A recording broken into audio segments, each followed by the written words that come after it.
Hello बच्चों, welcome to your maths class. बच्चों, 9th class का चैप्टर 7 का तो आज स्टार्ट करते हुए एक्सरसाइज 7.2। तो एक्सरसाइज 7.1 के वीडियोस का लिंक भी मैं डिस्क्रिप्शन में डाल दूंगी, तो आप लोग वो भी देख सकते हैं। तो चलिए आज स्टार्ट करते हैं एक्सरसाइज 7.2। हाँ, जब चैप्टर 7 शुरू किया था तो फर्स्ट वीडियो में मैंने सारे कॉन्ग्रुएंसी रूल्स भी बता दिए थे, और एक चीज और भी बताई थी कि आइसोस्केलस ट्रायंगल में जब दो साइड्स इक्वल होती हैं तो उनके अपोजिट एंगल्स भी इक्वल होते हैं। तो वही सारे रूल्स इस एक्सरसाइज में यूज होंगे। तो चलिए स्टार्ट करती हूँ। देखिए, हमारा क्वेश्चन नंबर 1 है, in an isosceles triangle ABC with AB equal to AC। देखिए, डायग्राम में मैंने बना लिया है कि एक आइसोस्केलस ट्रायंगल ABC है जिसमें कि AB और AC इक्वल है, दिया है। The bisectors of angle B and C intersect each other at O। तो ये एंगल B का बाइसेक्टर BO और एंगल C का बाइसेक्टर CO एक दूसरे को O पर इंटरसेक्ट कर रहे हैं।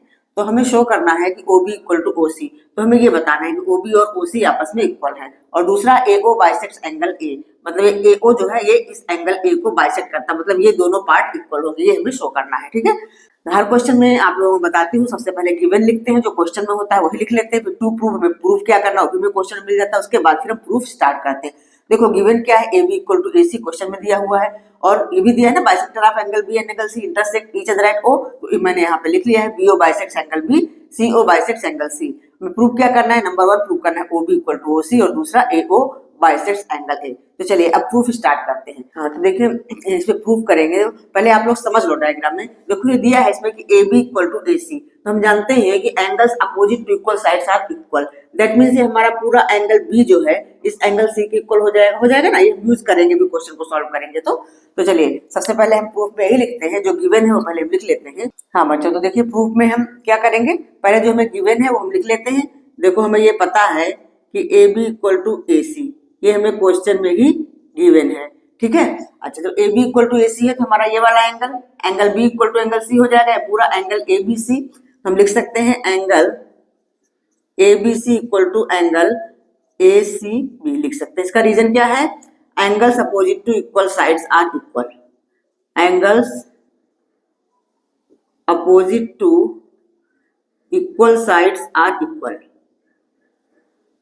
Equal sides are equal. ठीक है बच्चों, इतनी बात क्लियर हुई। अच्छा, ये दोनों एंगल आपस में इक्वल हैं, तो ये तो जो OB है बाइसेक्टर है, OC भी इस एंगल का बाइसेक्टर है। तो इसका मतलब जब ये एंगल B एंगल C के इक्वल है तो इसका हाफ भी इसके हाफ के इक्वल होगा। ठीक है, तो इसको हम ऐसा लिख सकते हैं कि half angle ABC equal to half angle ACB। ठीक है, half angle ABC equal to half angle ACB। Half हमने क्यों बोला, क्योंकि हमारा OB और OC बाइसेक्टर ही तो है, तो इधर का पार्ट दोनों इक्वल होंगे, तो इस पार्ट को हम हाफ बोल सकते हैं। इसको हम क्या लिखेंगे, OBC। अगर इस वाले को हम लिखना चाहते हैं तो एंगल OBC, इसलिए हम नेक्स्ट स्टेप में ऐसा लिख सकते हैं, angle OBC equal to angle OCB। यही हाफ एंगल ABC के इक्वल ही तो है, angle OBC equal to angle OCB। अब आप ध्यान दीजिए, जब ये एंगल इस एंगल के इक्वल है तो side OB equal to OC हो जाएगी, बिल्कुल इसके अपोजिट। इसी तरह से लिख देंगे, side opposite to equal angles are equal. तो देयरफॉर हम क्या लिखेंगे, OB इक्वल टू OC, जो हमसे पूछा जा रहा है OB इक्वल टू OC हम लिख देंगे। इसका रीजन क्या होगा, तो इसका रीजन हम क्या लिखेंगे, sides opposite to equal angles. Sides opposite to equal angles. ठीक है, बस इतना ही लिखना काफी है। Side opposite to equal angles are equal पूरा लिखो, या sides opposite to equal angles. इसलिए हमारा OB इक्वल टू OC हो गया। तो हमारा फर्स्ट पार्ट जो है प्रूफ हो गया, हमने फर्स्ट पार्ट प्रूफ कर लिया। ठीक है, तो ये हमारा हो गया प्रूफ, ये हमने दिखा दिया। अब सेकंड पार्ट के लिए देखो, AO बाइसेक्ट्स एंगल A, ये हमें करना है। चलिए इसको रब कर लेते हैं, फिर सेकंड पार्ट करते हैं। हाँ बच्चों, सेकंड पार्ट में हमको बताना है AO bisects angle A। That means क्या बताना है हमें, AO बाइसेक्ट्स एंगल। इसका मतलब ये वाला एंगल इक्वल टू ये वाला एंगल, इस पूरे एंगल A को AO बाइसेक्ट कर रहा है। तो देखिए, अगर हम ध्यान से देखें तो अगर हम इन दोनों ट्रायंगल को कॉन्ग्रुएंट दिखा दे तो हमारा this angle equal to this angle आ जाएगा। बस फिर हम लिख देंगे ये OA बाइसेक्ट्स एंगल A। ठीक है, तो हम कौन कौन सा ट्रायंगल लेंगे, in triangle ABO and triangle ACO। तो हम इन दोनों को कॉन्ग्रुएंट दिखाते हैं, in triangle ABO and triangle ACO। क्या क्या चीज इक्वल है, सबसे पहले तो वही लिखेंगे जो हमें दिया हुआ है, AB इक्वल टू AC, ये हमें है गिवन। ठीक है, दूसरी चीज अभी हमने प्रूव किया है, OB equal to OC prove किया है ना, तो OB इक्वल टू OC ये अभी हमने प्रूव किया है। तो आप लिख सकते हो प्रूव्ड एबव। अभी ऊपर जो हमने प्रूव किया है पहले क्वेश्चन में। हाँ, तीसरी चीज देखो, हमारा ये वाला एंगल भी तो इस एंगल के इक्वल होगा, क्योंकि ये भी तो हमारा हाफ बी का है, एंगल हाफ बी है। तो हम ऐसा तीसरा लिख सकते हैं, angle A B O, angle A B O equal to angle A C O, angle A B O equal to angle A C O. ये क्यों इक्वल है?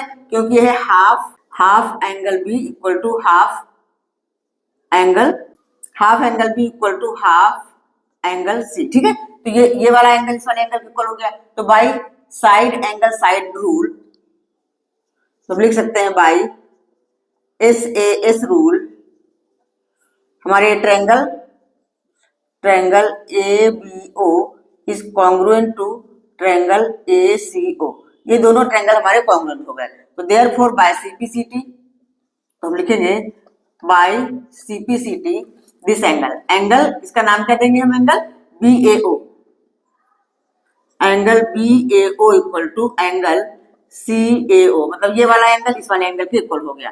तो देयरफॉर हम बोल सकते हैं कि AO बाइसेक्ट्स एंगल A। ठीक है, ये हो गया प्रूफ।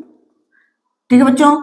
अच्छा, इन दोनों ट्रायंगल को हमने जो कॉन्ग्रुएंट प्रूव किया है, तो एक और तरीका है। देखो, ये साइड इस साइड के इक्वल है, ये साइड इस साइड के, और ये वाली साइड जो है कॉमन हो जाएगी, तो भी हमारा ये प्रूव हो जाएगा। ठीक है, लेकिन ये एस कॉन्ग्रुएंसिस होगा, जो कि हमारे अगले एक्सरसाइज 7.3 में, लेकिन इसमें भी आप कर सकते हो। ये वाला एंगल ना लिख करके साइड ये वाली AO equal to AO common करके भी इन दोनों ट्रायंगल को कॉन्ग्रुएंट प्रूव किया जा सकता है। ठीक है बच्चों, क्लियर हुआ? तो चलिए क्वेश्चन नंबर 2 कर लेते हैं। हाँ बच्चों, तो क्वेश्चन 2 है, in triangle ABC AD is the perpendicular bisector of BC।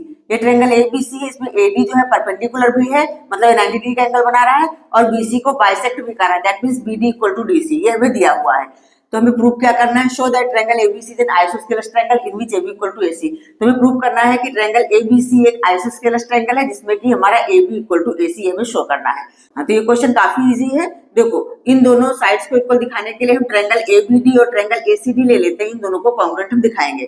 तो वही हम लिखेंगे, in triangle ABD and triangle ACD। देखो क्या क्या चीजें हैं हमारे पास।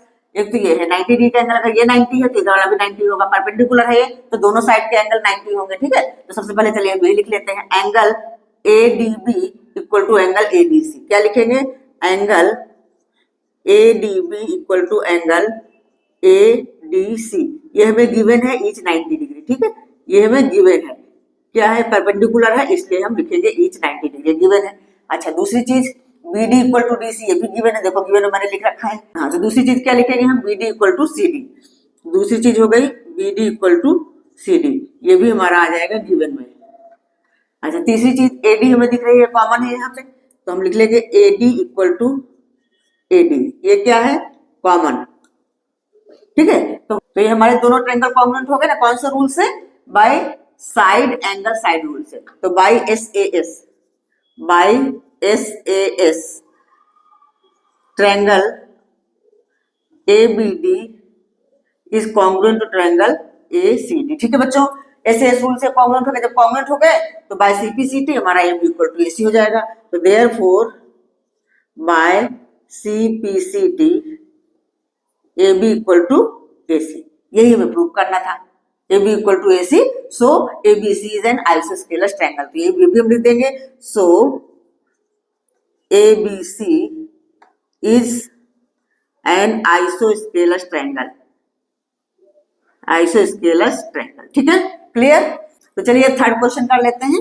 हाँ बच्चों, देखिए क्वेश्चन 3 है, ABC is an isosceles triangle in which altitudes BE and CF are drawn to equal sides AC and AB।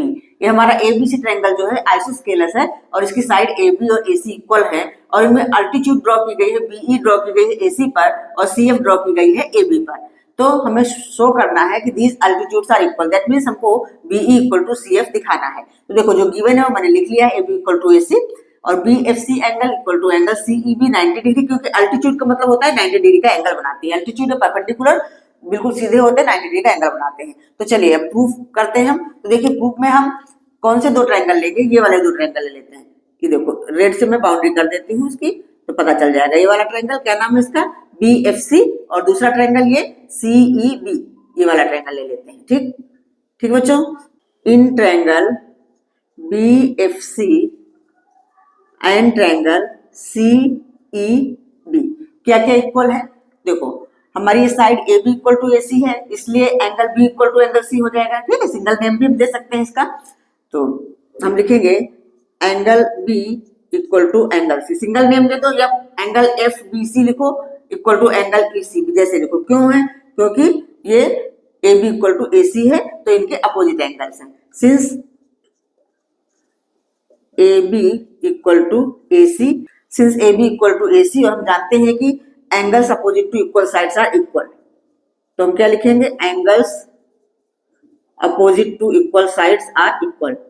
Opposite to equal side इतना भी लिख दोगे तो काम चलेगा। Angles opposite to equal side, ये अब इक्वल साइड के अपोजिट एंगल है। एक तो ये हमारा हो गया इन दोनों ट्रायंगल के अंदर angle B equal to angle C, angle B equal to angle C दोनों ट्रायंगल के अंदर हमको मिल गया। दूसरी चीज ये वाला angle, angle F equal to angle E। Single name से कर लो, इजी रहेगा, समझ में आएगा। हम लिख सकते हैं angle F equal to angle E। ठीक है, एंगल F हमारा इस वाले ट्रायंगल के अंदर का है, BFC का, और एंगल E हमारा CEB का है। ये हो गया ईच 90 डिग्री, यहाँ पे हम लिख देंगे ईच 90 डिग्री। इतनी बात समझ में आई। फिर BC दोनों में है, कॉमन है, तो हम लिखेंगे BC equal to BC common. ठीक, हाँ, तो देखो हमारे पास क्या आ गया, एंगल साइड। तो by AAS rule, by AAS हमारे ट्रायंगल हो गए कॉन्ग्रुएंट। कौन से? Triangle BFC is congruent to triangle CEB। जब ये दोनों कॉन्ग्रुएंट हो गए तो फिर ये साइड्स इन्हीं ट्रायंगल्स की तो है, therefore BE equal to CF। Therefore by CPCT BE equal to CF। यही हमें प्रूव करना था। ठीक है, तो यही हमें प्रूव करना था, इसलिए हम लिखेंगे हेंस प्रूव्ड। ठीक बच्चों, क्लियर हुआ? आई होप आप लोगों को ये तीनों क्वेश्चन समझ में आ गए होंगे। तो आज मैं यही 3 क्वेश्चंस करवाती हूँ, बाकी के अगले क्वेश्चंस नेक्स्ट वीडियो में करवाऊंगी। तो अगर वीडियो अच्छा लगा है, क्वेश्चन समझ में आए हैं, तो लाइक करिए, अपने फ्रेंड्स को भी शेयर करिए और सब्सक्राइब कर लीजिए। फिर मिलती हूँ नेक्स्ट वीडियो में, तब तक के लिए बाय बाय।